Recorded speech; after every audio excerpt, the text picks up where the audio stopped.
क्या तुमने कभी इस बात पर गौर किया है, कभी इस गहरे सन्नाटे में अपने भीतर झांक कर देखा है कि जिस क्षण तुम सृजन के शिखर पर होते हो, जिस क्षण तुम्हें लगता है कि तुम जीवन का सबसे बड़ा सुख भोग रहे हो, ठीक उसी क्षण तुम मृत्यु के सबसे करीब भी खड़े होते हो।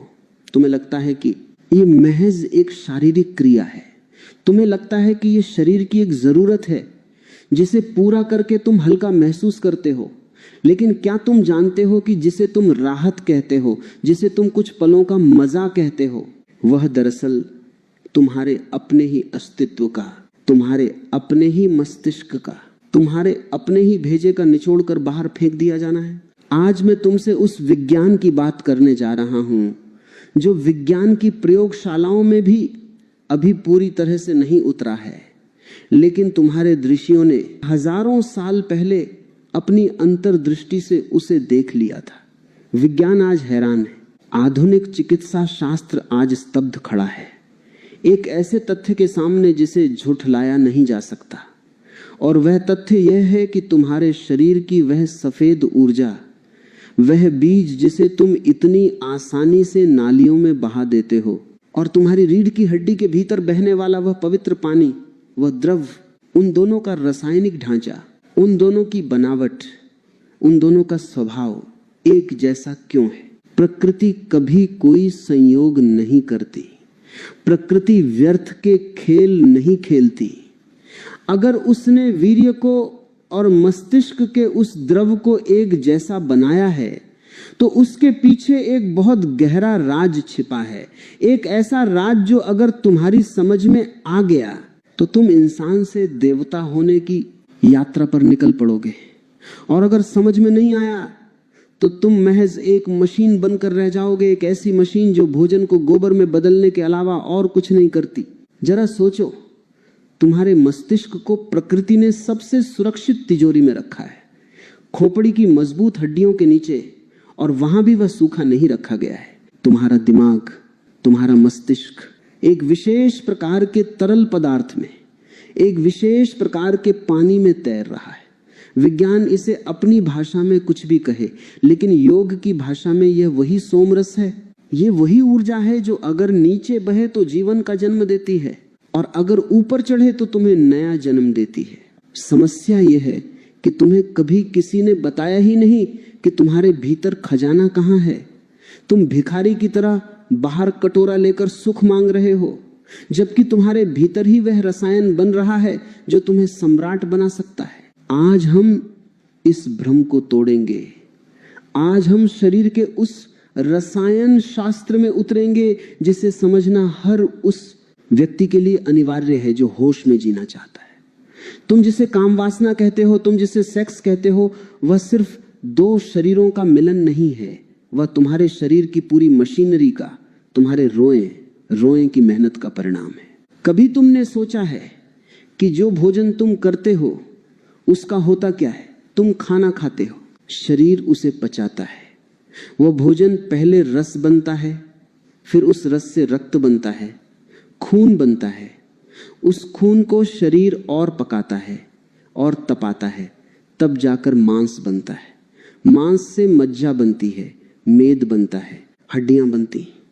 और जब ये सारी प्रक्रिया पूरी हो जाती है, जब शरीर अपनी पूरी क्षमता, अपनी पूरी अग्नि लगा देता है, तब अंत में सबसे आखिर में जो सार तत्व निकलता है, जो इस पूरे शरीर का निचोड़ है, वह वीर्य बनता है। ये एक दिन की कमाई नहीं है। वैज्ञानिक कहते हैं, और तुम्हारे आयुर्वेद के ग्रंथ भी यही कहते हैं कि भोजन को वीर्य बनने में महीनों का समय लगता है। इसे एक उदाहरण से समझो।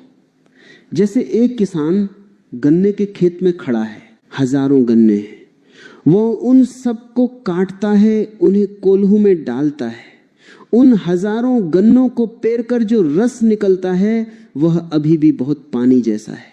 फिर वह उसे कड़ाही में चढ़ाता है, उसे घंटों तक आग पर तपाता है, सारा पानी जल जाता है, तब जाकर नीचे थोड़ा सा गुड़ या शक्कर बचती है। वीर्य तुम्हारे शरीर की वही शक्कर है, वही अंतिम सार है। और तुम क्या कर रहे हो? तुम उस सार को, जिसे बनाने में तुम्हारे शरीर के एक एक सेल ने, एक एक कोशिका ने काम किया, तुम उसे एक पल के झटके में एक छोटी सी सिहरन के लिए बाहर फेंक देते हो, और जब तुम उसे फेंक देते हो तो तुम कहते हो मुझे बड़ा हल्का महसूस हो रहा है। ये हल्कापन नहीं है, ये खालीपन है, ये दिवालियापन है। तुमने अपनी तिजोरी खाली कर दी और तुम्हें लग रहा है कि बोझ उतर गया। बोझ नहीं उतरा, तुम अपनी शक्ति खो बैठे। अब यहां एक बहुत गहरी बात समझनी होगी और इसे बहुत ध्यान से सुनना, क्योंकि यही वह मोड़ है जहां आदमी चूक जाता है। तुम्हारे वीर्य में और तुम्हारे नर्वस सिस्टम में, तुम्हारे स्नायु तंत्र में एक गहरा संबंध है। आधुनिक विज्ञान ने जब वीर्य का विश्लेषण किया, जब उन्होंने माइक्रोस्कोप के नीचे रखकर देखा कि इसमें क्या है, तो उन्हें वही तत्व मिले जो तुम्हारे दिमाग की कोशिकाओं में पाए जाते हैं। लेसिथिन, फास्फोरस और बहुत से ऐसे सूक्ष्म प्रोटीन जो केवल मस्तिष्क के निर्माण में काम आते हैं। लेसिथिन और फास्फोरस, ये दो नाम याद रखना। ये वे तत्व हैं जो तुम्हारी नसों के तार हैं।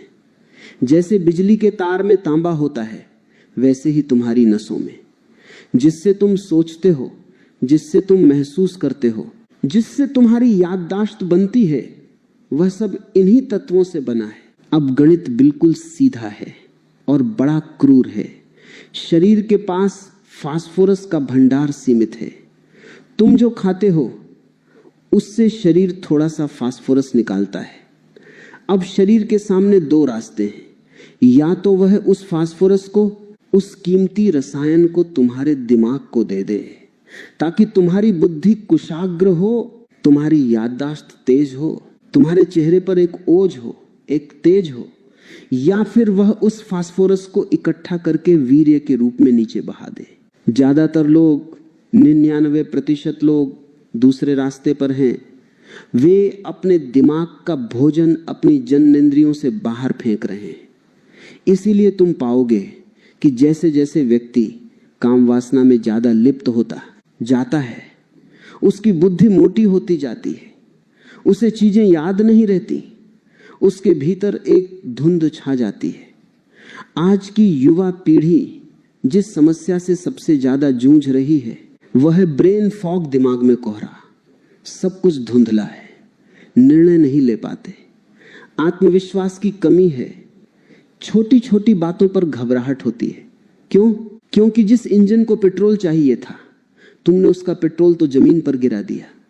अब तुम धक्के मार रहे हो, तुम्हारा दिमाग सूखा पड़ा है। जिस द्रव में, जिस तरल में तुम्हारे मस्तिष्क को तैरना चाहिए था, वह स्तर नीचे गिर गया है। इसे ऐसे समझो कि एक तालाब था जिसमें कमल खिले थे। तुमने तालाब का पानी नाली खोल कर बहा दिया। अब पानी नहीं है तो कमल तो मुरझाएंगे ही, कमल तो सड़ेंगे ही। तुम्हारा दिमाग आज उसी सूखे तालाब की तरह हो गया है। तुम शिकायत करते हो कि पढ़ाई में मन नहीं लगता, तुम शिकायत करते हो कि ध्यान नहीं लगता। ध्यान लगेगा कैसे? ध्यान के लिए ऊर्जा चाहिए। ध्यान कोई थोथी बात नहीं है। ध्यान के लिए एक जबरदस्त ऊर्जा का प्रवाह चाहिए जो ऊपर की तरफ जाए, और तुम्हारे पास ऊर्जा ही नहीं बची। तुम तो रोज अपनी बैटरी डिस्चार्ज कर देते हो और फिर तुम उम्मीद करते हो कि बल्ब जलेगा। बल्ब नहीं जल सकता। प्रकृति का नियम बड़ा निष्ठुर है, वो तुम्हें नहीं रोकेगी। अगर तुम गड्ढे में गिरना चाहते हो तो गुरुत्वाकर्षण तुम्हें नीचे खींचने के लिए तैयार है। पानी हमेशा नीचे की तरफ बहता है, ये उसका स्वभाव है।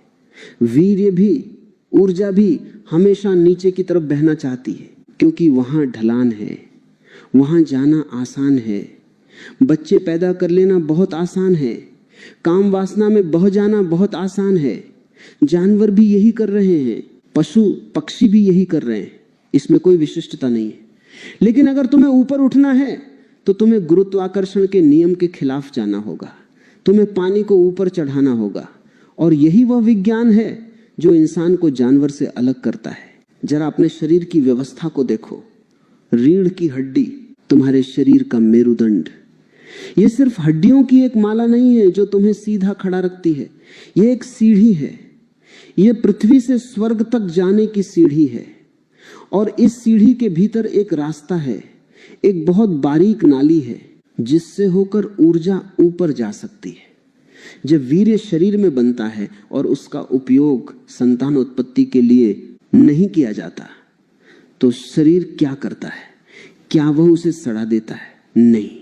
अगर शरीर स्वस्थ है और ऊर्जा का प्रवाह सही है तो एक चमत्कार घटित होता है, उसे ही योग में ऊर्ध्वरेता होना कहते हैं। लेकिन इससे पहले कि हम उस चमत्कार की बात करें, तुम्हें अपनी बीमारी को और गहराई से समझना होगा। तुम जिसे प्रेम कहते हो वह अक्सर सिर्फ हवस होती है, और हवस का मतलब है दूसरे का उपयोग करके अपने भीतर की खाज खुजा लेना। जब वीर्य का स्खलन होता है, जब वह ऊर्जा शरीर से बाहर निकलती है तो शरीर को एक झटका लगता है। तुमने महसूस किया होगा, उस क्रिया के बाद एक गहरी उदासी छा जाती है। लैटिन में एक कहावत है, हर जीव सहवास के बाद उदास होता है। क्यों? क्योंकि तुमने अपने जीवन का एक अंश खो दिया, तुमने अपनी मृत्यु को थोड़ा करीब बुला लिया। आयुर्वेद स्पष्ट कहता है, मरणम बिंदु पातेन जीवनम बिंदु धारणात्। बिंदु का गिरना, वीर्य का गिरना मृत्यु है, और बिंदु को धारण कर लेना, उसे ऊपर उठा लेना ही जीवन है। ये कोई नैतिक शिक्षा नहीं है। मैं तुम्हें कोई नैतिकता नहीं सिखा रहा। मैं तुम्हें ये नहीं कह रहा कि ये पाप है। पाप पुण्य की भाषा मैं नहीं बोलता, मैं विज्ञान की भाषा बोलता हूं। मैं कारण और परिणाम की भाषा बोलता हूं। अगर तुम हाथ आग में डालोगे तो हाथ जलेगा।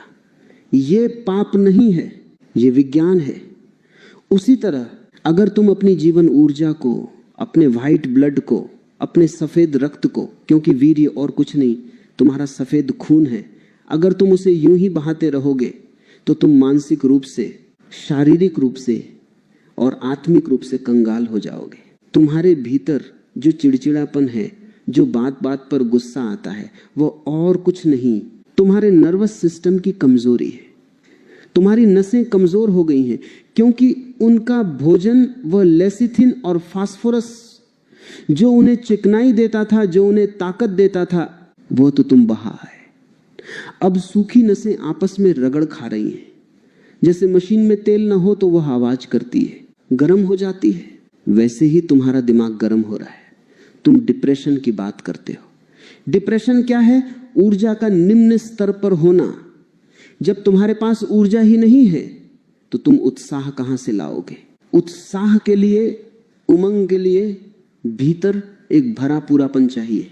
एक योगी की आंखों में देखो, एक ऐसे व्यक्ति की आंखों में देखो जिसने अपनी ऊर्जा को संभाला है। उसकी आंखें तुम्हें चुंबक की तरह खींचेंगी। उसके पास बैठना तुम्हें अच्छा लगेगा। वह कुछ न भी बोले तो भी उसकी मौजूदगी में तुम्हें शांति मिलेगी। क्यों? क्योंकि उसका बायो इलेक्ट्रिसिटी का सर्किट, उसकी जैव विद्युत का परिपथ पूरा हो गया है।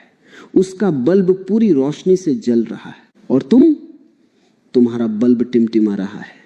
कभी जलता है, कभी बुझता है, क्योंकि वोल्टेज ही नहीं है। ये जो रीढ़ की हड्डी का पानी है, जिसे डॉक्टर सेरेब्रोस्पाइनल फ्लूइड कहते हैं, ये वही कच्चा माल है जिससे तुम्हारा दिमाग काम करता है। और वीर्य इसी का सघन रूप है। जब तुम वीर्य बचाते हो तो शरीर उसे वापस सोख लेता है। इसे रीएब्जॉर्प्शन कहते हैं। वो वापस खून में मिलता है, लेकिन अब वह साधारण खून नहीं रहता। अब वह ओजस बन जाता है। वह एक सूक्ष्म ऊर्जा बन जाती है जो सीधे तुम्हारे मस्तिष्क को, तुम्हारे पीनियल ग्लैंड को, तुम्हारी तीसरी आंख को पोषण देती है। लेकिन आज की स्थिति क्या है? आज आदमी डर में जी रहा है। उसे लगता है कि अगर उसने सेक्स नहीं किया तो उसे कोई बीमारी हो जाएगी। उसे लगता है कि वीर्य अगर बाहर नहीं निकला तो वह दिमाग में चढ़ जाएगा और पागल कर देगा। ये सब भ्रांतियां हैं जो उन लोगों ने फैलाई हैं जो तुम्हें कमजोर रखना चाहते हैं। बाजार चाहता है कि तुम कमजोर रहो, क्योंकि तुम कमजोर रहोगे तो तुम उनकी दवाइयां खरीदोगे, तुम उनके मनोरंजन के साधन खरीदोगे, तुम पोर्नोग्राफी खरीदोगे। एक शक्तिशाली व्यक्ति, एक ऊर्जावान व्यक्ति बाजार का गुलाम नहीं होता, वह अपना मालिक खुद होता है। तुम्हें समझना होगा कि यह शरीर एक अद्भुत यंत्र है। इसमें रूपांतरण की क्षमता है। कोयला ही हीरा बनता है। कोयले और हीरे में रासायनिक रूप से कोई फर्क नहीं है, दोनों कार्बन है। बस फर्क इतना है कि कोयला कच्चा है, और हीरा वह है जो बहुत दबाव और बहुत ताप में पक गया है। वीर्य तुम्हारा कोयला है। अगर ये नीचे गिर गया तो ये कोयला बनकर रह जाएगा, राख हो जाएगा। लेकिन अगर ये तप की आग में, जागरूकता की आग में तप गया और रीढ़ की हड्डी के रास्ते ऊपर चढ़ गया, तो यही हीरा बन जाता है, यही अमृत बन जाता है। पुराने जमाने में ऋषियों ने इसे अमृत कहा। उन्होंने कहा कि सिर के भीतर तालू के ऊपर से अमृत टपकता है। लोग समझते हैं कि यह कोई कविता है। यह कविता नहीं है, यह शरीर क्रिया विज्ञान का एक तथ्य है। जब तुम्हारी यौन ऊर्जा पूरी तरह से मस्तिष्क में पहुंच जाती है तो वहां की ग्रंथियां एक विशेष प्रकार का स्राव करती हैं। वह स्राव इतना आनंददायक होता है, इतना नशीला होता है कि उसके सामने शराब, ड्रग्स या सेक्स का सुख फीका पड़ जाता है। उसे ही संतों ने राम रस कहा है, उसे ही अमृत कहा है। और तुम उस अमृत के सागर के किनारे प्यासे मर रहे हो। तुमने अपने ही हाथों अपने पैरों पर कुल्हाड़ी मारी है। और मजे की बात यह है कि तुम कुल्हाड़ी मारने को ही जीवन का आनंद समझ रहे हो। जब तक तुम इस बुनियादी भूल को नहीं सुधारोगे तब तक कोई ध्यान, कोई पूजा, कोई प्रार्थना काम नहीं आने वाली। क्योंकि प्रार्थना करने के लिए भी होश चाहिए और होश के लिए ऊर्जा चाहिए। मेरी बात को गौर से समझना। मैं तुम्हें सेक्स विरोधी नहीं बना रहा हूं। मैं तुम्हें सेक्स से ऊपर उठने की बात कह रहा हूं। और ऊपर वही उठ सकता है जिसके पास सीढ़ी हो। तुमने अपनी सीढ़ी ही जला दी है तापने के लिए। अब तुम खड़े होकर रो रहे हो कि मैं ऊपर कैसे जाऊं। ये जो तुम्हारे भीतर घबराहट है, ये जो आत्मविश्वास की कमी है, ये जो तुम लोगों की आंखों में आंखें डालकर बात नहीं कर पाते, इसका कारण मनोवैज्ञानिक नहीं है, इसका कारण जीव वैज्ञानिक है। तुम्हारी जड़ें सूख गई हैं। एक पेड़ जिसकी जड़ों में पानी न हो उसके पत्ते तो पीले पड़ेंगे ही। तुम पत्तों पर हरा रंग पोतने की कोशिश कर रहे हो। तुम मोटिवेशनल वीडियो देखते हो, तुम किताबें पढ़ते हो कि कॉन्फिडेंस कैसे बढ़ाएं। अरे कॉन्फिडेंस कोई बाजार में मिलने वाली चीज नहीं है। कॉन्फिडेंस तुम्हारे भीतर की ऊर्जा की गूंज है। जब भीतर ऊर्जा लबालब भरी होती है तो कॉन्फिडेंस अपने आप आता है, उसे बुलाना नहीं पड़ता। शेर कभी कॉन्फिडेंस की क्लास लेने नहीं जाता, उसकी ताकत ही उसका कॉन्फिडेंस है। तुमने अपनी ताकत गंवा दी है और अब तुम समाज के सामने एक मुखौटा लगाकर जी रहे हो। लेकिन इस मुखौटे के पीछे एक डरा हुआ, थका हुआ इंसान है। एक ऐसा इंसान जिसका दिमाग अब साथ नहीं दे रहा, जिसे बातें याद नहीं रहती, जो कोई भी गहरा चिंतन करने में असमर्थ है। कोई भी बड़ा काम करने के लिए, चाहे वह व्यापार हो, कला हो या विज्ञान हो, एक एकाग्रता की जरूरत होती है। और एकाग्रता का मतलब है सारी ऊर्जा का एक बिंदु पर इकट्ठा हो जाना। लेकिन तुम्हारी ऊर्जा तो छिद्रित घड़े, काले घड़े जिसमें छेद हो की तरह है। तुम कितना भी भर लो वह नीचे से बही जाएगा। इसलिए सबसे पहले इस बात को स्वीकार करो कि तुम अब तक जो करते आए हो वह तुम्हारे ही खिलाफ था। यह शरीर तुम्हारा मंदिर है और तुमने इसे कूड़ा घर बना दिया है। लेकिन अभी भी देर नहीं हुई है। जब तक सांस है तब तक संभावना है। यह विज्ञान इतना सटीक है कि अगर तुम आज से अभी से सही दिशा में मुड़ जाओ तो तुम्हारा शरीर अपनी मरम्मत खुद कर लेगा। तुम्हारा मस्तिष्क फिर से उसी द्रव से भर जाएगा। वह सूखापन खत्म हो जाएगा, वह धुंध छंट जाएगी। लेकिन उसके लिए तुम्हें उस प्रक्रिया को समझना होगा, उस कीमिया को समझना होगा जो वीर्य को ओजस में बदलती है। वो कीमिया क्या है? वो ऊपर उठने का विज्ञान क्या है? यह केवल रोकने की बात नहीं है। अगर तुमने सिर्फ रोक लिया और उसे ऊपर जाने का रास्ता नहीं दिया तो वह सड़ जाएगा, वह तुम्हें बीमार कर देगा। इसलिए बहुत से लोग जो ब्रह्मचर्य का पालन बिना समझ के करते हैं वे विक्षिप्त हो जाते हैं, पागल हो जाते हैं। ऊर्जा को रुकना नहीं है, ऊर्जा को बहना है, लेकिन नीचे नहीं, ऊपर। मेरे प्रिय आत्मन, अब हम उस यात्रा पर कदम रख रहे हैं जो पशु को परमात्मा बनाती है। अब तक हमने बात की कि तुम कैसे लुट रहे हो, कैसे तुम अपनी ही संपदा को नालियों में बहा रहे हो। अब हम बात करेंगे कि उस संपदा को, उस ऊर्जा को कैसे बचाया जाए, और सिर्फ बचाया ही न जाए बल्कि उसे कैसे रूपांतरित किया जाए। क्योंकि याद रखना, ऊर्जा को केवल बचाना काफी नहीं है। अगर तुमने पानी को सिर्फ रोक दिया, बांध बना दिया, तो वह पानी सड़ जाएगा, उसमें कीड़े पड़ जाएंगे। पानी को बहना चाहिए। अगर वह नीचे नहीं बहेगा तो उसे ऊपर बहना होगा। ठहराव मृत्यु है, प्रवाह जीवन है। तुम्हारे शरीर के बीचों बीच जो रीढ़ की हड्डी है, जिसे हम मेरुदंड कहते हैं, वह केवल हड्डियों का एक ढांचा नहीं है। वह तुम्हारे जीवन का सबसे बड़ा राजमार्ग है। वह रास्ता है जो नर्क को स्वर्ग से जोड़ता है, जो मूलाधार को सहस्रार से जोड़ता है। मूलाधार, जहां तुम्हारी सेक्स ऊर्जा, तुम्हारी काम वासना सोई पड़ी है जैसे एक कुंडली मारे हुए सांप। और सहस्रार, जो तुम्हारे मस्तिष्क के सबसे ऊपरी हिस्से में है, जहां चेतना का 1000 पंखुड़ियों वाला कमल खिलता है। विज्ञान कहता है कि रीढ़ की हड्डी के अंदर एक बहुत बारीक नली है। डॉक्टर उसे स्पाइनल कॉर्ड कहते हैं, लेकिन योग उसे सुषुम्ना कहता है। यह सुषुम्ना ही वह तार है जिससे बिजली ऊपर चढ़ती है। जब वीर्य नीचे बहता है तो वह सृष्टि का निर्माण करता है, बच्चे पैदा होते हैं। लेकिन जब यही वीर्य, यही ऊर्जा तप की गर्मी से भाप बनकर ऊपर उठती है, तो वह तुम्हारे भीतर के सोए हुए भगवान को, तुम्हारे भीतर के बुद्ध को जन्म देती है। इस प्रक्रिया को समझो। इसे विज्ञान की भाषा में ऊर्ध्वपातन या सब्लिमेशन कहते हैं। जैसे पानी को अगर तुम गर्म करो तो वह क्या बनता है? वह भाप बन जाता है। पानी का स्वभाव है नीचे बहना, लेकिन भाप का स्वभाव है ऊपर उठना। पानी कभी ऊपर नहीं जा सकता जब तक कि वह भाप न बने।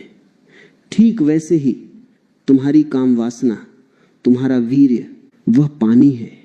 वह हमेशा नीचे ही बहेगा। तुम उसे कितना भी रोकने की कोशिश करो, तुम उसे कितना भी नियमों में बांधो, वह नीचे ही रास्ता खोजेगा। और अगर तुमने जबरदस्ती उसे रोका तो वह तुम्हारे व्यक्तित्व में विकृतियां पैदा कर देगा। तुम कुंठित हो जाओगे, तुम गुस्से से भर जाओगे। तो रास्ता क्या है? रास्ता दमन नहीं है, रास्ता दमाना नहीं है। रास्ता है ताप, रास्ता है अग्नि। उस ऊर्जा को इतनी गर्मी दो कि वह पानी से भाप बन जाए। और वह गर्मी कहां से आएगी? वह गर्मी आएगी जागरूकता से, वह गर्मी आएगी ध्यान से। पुराने जमाने के ऋषि मुनि इसे तप कहते थे। तप का मतलब जंगल में एक पैर पर खड़े होना नहीं है। तप का मतलब है गर्मी पैदा करना। जब तुम्हारे भीतर काम वासना जगे, जब तुम्हें लगे कि ऊर्जा नीचे बहना चाहती है, उस क्षण तुम क्या करते हो? तुम बेहोश हो जाते हो, तुम उस वासना में बह जाते हो, तुम यंत्रवत हो जाते हो। उस क्षण तुम्हें होश नहीं रहता, बस एक पागलपन सवार होता है कि कैसे इस ऊर्जा को बाहर फेंक दूं। यहीं पर तुम्हें क्रांति करनी है, यहीं पर तुम्हें ऊर्ध्वरेता बनना है। जब काम वासना उठे तो उसे शत्रु मत समझो, उससे लड़ो मत। लड़ोगे तो हार जाओगे, क्योंकि वह ऊर्जा तुमसे बहुत बड़ी है। वह प्रकृति की ऊर्जा है। उससे लड़ना नहीं है, उसका स्वागत करना है। आंखें बंद कर लो और उस ऊर्जा को देखो। बस देखो कि भीतर एक तूफान उठ रहा है। जैसे तुम समुद्र के किनारे बैठकर लहरों को देखते हो, वैसे ही अपने भीतर उठती हुई काम वासना की लहरों को देखो। ये देखना, ये साक्षी भाव, ये विटनेसिंग ही वो आग है। जैसे ही तुम वासना को होशपूर्वक देखते हो, एक चमत्कार घटता है। वह ऊर्जा जो बाहर जाने के लिए, नीचे जाने के लिए तड़प रही थी, वह अचानक रास्ता बदल लेती है। तुम्हारा देखना उसे ऊष्मा देता है, उसे गर्मी देता है। और वह वीर्य, वह ऊर्जा अपनी स्थूलता छोड़कर सूक्ष्म होने लगती है। वह भाप बनने लगती है। और चूंकि सुषुम्ना नाली वहां मौजूद है, वह ऊर्जा अपने आप बिना किसी प्रयास के रीढ़ की हड्डी के रास्ते ऊपर चढ़ने लगती है। तुम्हें कुछ करना नहीं है, तुम्हें कोई पंप नहीं लगाना है। यह स्वतःस्फूर्त है। जैसे ही पानी भाप बनता है, वह आकाश की तरफ उठता है। जैसे ही वीर्य ओजस बनता है, वह मस्तिष्क की तरफ उठता है। और जब यह ऊर्जा मस्तिष्क में पहुंचती है, जब ये मेरुदंड के सारे चक्रों को भेदती हुई तुम्हारे सिर के भीतर प्रवेश करती है, तो वहां जो घटना घटती है उसे ही संतों ने अमृत वर्षा कहा है। वहां तुम्हारे मस्तिष्क में, जिसे विज्ञान पीनियल ग्लैंड या पिट्यूटरी ग्लैंड कहता है और जिसे योग शिव नेत्र या तीसरा तिल कहता है, वहां एक घर्षण होता है। यह नई ऊर्जा, यह ताजा ओजस जब वहां की सूखी कोशिकाओं से टकराता है तो एक विस्फोट होता है, प्रकाश का विस्फोट, आनंद का विस्फोट। तुम्हारे सिर के भीतर से एक रस टपकने लगता है। यह कोई कवि कल्पना नहीं है, योगी इसे स्वाद से जानता है। वह मीठा होता है, शहद से भी ज्यादा मीठा। जब वह रस टपकता है तो तुम्हारा पूरा शरीर, तुम्हारा पूरा अस्तित्व एक ऐसी मस्ती में डूब जाता है जो इस संसार की किसी भी शराब में नहीं है। और तब तुम्हें पहली बार पता चलता है कि तुम किस हीरे को कौड़ियों के भाव बेच रहे थे। वह जो थोड़ा सा सुख तुम्हें नीचे गिराने में मिलता था, उससे करोड़ों गुना ज्यादा सुख उस ऊर्जा को ऊपर उठाने में है। लेकिन इस यात्रा के लिए तुम्हें अपनी जीवन शैली में, अपने रोजमर्रा के जीवन में कुछ बदलाव करने होंगे। तुम कचरा खाकर मंदिर नहीं बना सकते। आज मैं तुम्हें कुछ बहुत व्यावहारिक सूत्र देने जा रहा हूं, जिन्हें तुम्हें आज से ही, अभी से ही अपने जीवन में उतारना है। पहला सूत्र, अपने भोजन के प्रति जागना। तुम जो खाते हो वही तुम बनते हो। जैसा अन्न वैसा मन। अगर तुम बहुत ज्यादा मसालेदार, बहुत ज्यादा तामसिक भोजन करते हो, बहुत ज्यादा मिर्च, बहुत ज्यादा लहसुन, प्याज, मांस, मदिरा, तो तुम इस ऊर्जा को कभी ऊपर नहीं उठा पाओगे। क्यों? क्योंकि ये चीजें शरीर में उत्तेजना पैदा करती हैं। ये चीजें तुम्हारे खून में गर्मी तो पैदा करती हैं, लेकिन वह गर्मी तप की नहीं, ज्वर की होती है, बुखार की होती है। ये चीजें काम वासना को सीधे नीचे के केंद्रों पर चोट करती हैं। जब तुम बहुत गरिष्ठ भोजन करते हो तो शरीर की सारी ऊर्जा उसे पचाने में और उस जहर को संभालने में लग जाती है, और जो उत्तेजना पैदा होती है वह तुम्हें विवश कर देती है कि तुम सेक्स की तरफ भागो। एक योगी का भोजन सात्विक होता है। सात्विक का मतलब है हल्का, सुपाच्य, और जो शरीर में शीतलता लाए, शांति लाए। ताजे फल, हरी सब्जियां, दूध, घी, ये चीजें तुम्हारे वीर्य को गाढ़ा करती हैं। और याद रखना, जो चीज गाढ़ी होती है उसे बहाना मुश्किल होता है। जो चीज पतली होती है, पानी जैसी होती है, वह जरा से सुराख से बह जाती है। आज का आदमी जो फास्ट फूड खा रहा है, जो रसायनों से भरा खाना खा रहा है, उसका वीर्य पानी जैसा पतला हो गया है, इसीलिए उसे रोकने की क्षमता ही खत्म हो गई।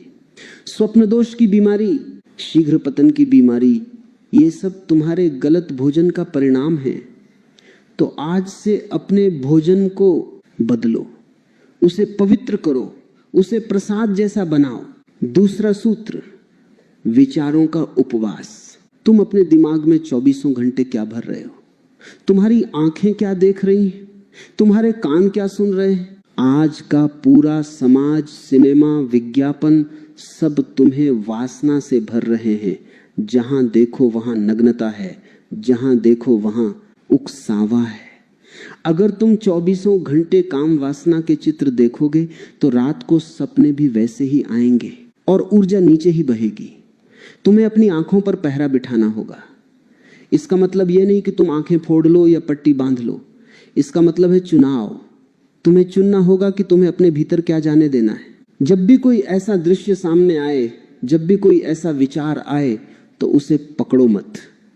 उसे मेहमान की तरह आने दो और जाने दो। उसे चाय नाश्ता मत कराओ। हम क्या करते हैं? एक कामुक विचार आया और हम उसे पकड़कर बैठ जाते हैं। हम उसे अपनी कल्पना में विस्तार देते हैं। हम उसके साथ खेलने लगते हैं। यही गलती होती है। विचार का आना तुम्हारे हाथ में नहीं है, लेकिन विचार को पकड़ना या छोड़ देना तुम्हारे हाथ में है। जैसे ही विचार आए, तुरंत अपने को झकझोर दो, लंबी गहरी सांस लो, अपनी रीढ़ की हड्डी को सीधा करो और अपना ध्यान अपनी श्वास पर ले आओ। तुम पाओगे कि वह विचार आया और चला गया बिना तुम्हें स्पर्श किए। तीसरा सूत्र, रीढ़ को सीधा रखना। तुमने कभी गौर किया है, जब तुम उदास होते हो तो तुम झुक जाते हो, तुम्हारे कंधे लटक जाते हैं, रीढ़ मुड़ जाती है, और जब तुम काम वासना से भरे होते हो तब भी तुम झुकने लगते हो। एक ऊर्जावान व्यक्ति, एक जागरूक व्यक्ति हमेशा सीधा बैठता है। रीढ़ की हड्डी का सीधा होना बहुत जरूरी है, क्योंकि अगर नली मुड़ी हुई होगी तो पानी ऊपर कैसे चढ़ेगा? अगर पाइप मुड़ा हुआ है तो प्रवाह रुक जाएगा। दिन में जितनी बार याद आए अपनी रीढ़ को सीधा करो। जैसे ही तुम रीढ़ सीधी करते हो, तुम अचानक पाओगे कि तुम्हारी चेतना का स्तर बदल गया, तुम ज्यादा सजग हो गए, तुम ज्यादा होश में आ गए। और जो व्यक्ति होश में है वह कभी भी अपनी ऊर्जा को बर्बाद नहीं कर सकता। बर्बादी हमेशा बेहोशी में होती है। चौथा सूत्र, रात की तैयारी। ज्यादातर ऊर्जा का स्खलन रात को होता है, नींद में, क्योंकि नींद में तुम बेहोश होते हो। पुराने संस्कार, पुराने दबे हुए विचार नींद में सिर उठाते हैं। इसलिए सोने से पहले की 45 मिनट बहुत कीमती हैं। आज के लोग क्या करते हैं, बिस्तर पर पड़े पड़े मोबाइल देखते हैं, रील्स देखते हैं, दुनिया भर का कूड़ा कचरा दिमाग में भरते हैं और उसी को देखते देखते सो जाते हैं। तो रात भर दिमाग उसी कचरे को घुमाता रहता है। सोने से पहले ठंडे पानी से अपने पैर धो लो। ये एक बहुत पुराना उपाय है। पैर के तलवों का और जनेंद्रियों का गहरा संबंध है। पैर ठंडे होने से गर्मी सिर की तरफ जाती है। फिर बिस्तर पर बैठकर रीढ़ सीधी करके 10 मिनट, सिर्फ 10 मिनट अपनी आती जाती सांस को देखो, या किसी शांत संगीत को सुनो, या किसी महापुरुष के वचन पढ़ो, ताकि तुम एक उच्च अवस्था में, एक पवित्र भाव में, नींद में प्रवेश करो। अगर तुम प्रार्थना के भाव में, ध्यान के भाव में सोओगे तो रात भर वह ध्यान तुम्हारे भीतर चलता रहेगा। तुम्हारी नींद भी योग बन जाएगी और सुबह तुम एक ऐसी ताजगी, एक ऐसी शक्ति के साथ उठोगे जो तुमने बचपन के बाद कभी महसूस नहीं की होगी। मेरे दोस्तों, ये शरीर वीणा है। अगर इसके तार ढीले हैं तो इसमें से बेसुरा संगीत निकलेगा। अगर तार बहुत कसे हुए हैं तो टूट जाएंगे। इसे साधना है, इसे ट्यून करना है। वीर्य और मस्तिष्क एक ही सिक्के के दो पहलू हैं। एक तरफ सृजन है, दूसरी तरफ मोक्ष है। चुनाव तुम्हारा है। तुम शिकायत मत करना कि जमाना खराब है, कि माहौल खराब है।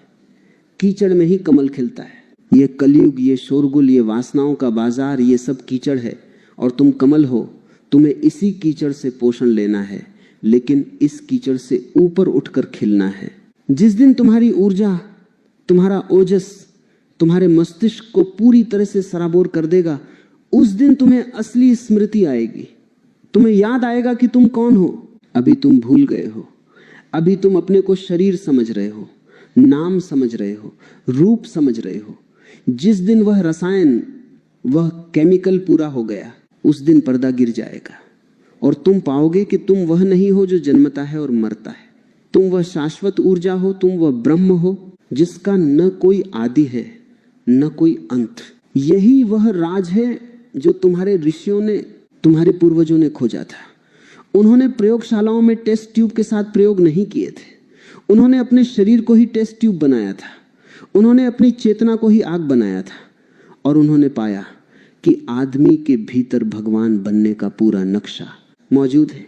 तो आज से, अभी से एक संकल्प लो। यह संकल्प किसी और के लिए नहीं, खुद के लिए है। यह संकल्प है अपनी शक्ति को पहचानने का। यह संकल्प है बिखराव से केंद्र की ओर आने का। यह संकल्प है मृत्यु से अमृत की ओर जाने का। शुरुआत में कठिनाई होगी, पुरानी आदतें तुम्हें खींचेंगी, शरीर मांगेगा, मन तड़पेगा, लेकिन घबराना मत। हर बार जब तुम गिरो फिर खड़े हो जाना।